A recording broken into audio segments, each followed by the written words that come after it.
Hi, this is Debbie from Organic Oasis, California, Zone 9B. I'm standing by Tim and my GeoBin, and this has just been a great compost bin to work with. We have two of these now. And this bin here is gonna be our spring compost.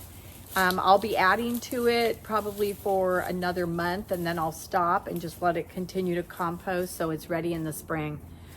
Today I'm going to be adding sourdough discard. I bake sourdough about once a week, and I keep a small discard and I save it, and once it's all added up, I have a couple jars of it, I add it to my compost.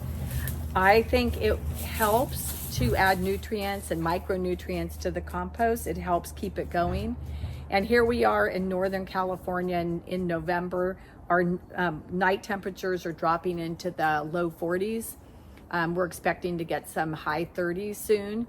And the bin is still nice and hot and still working wonders. And Tim and I are really looking forward to this rich, wonderful compost come springtime.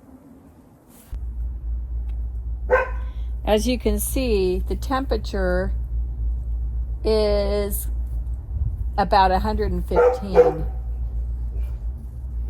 It's nice and hot here. I'm going to take this out and I'm going to dig a hole to add my discard.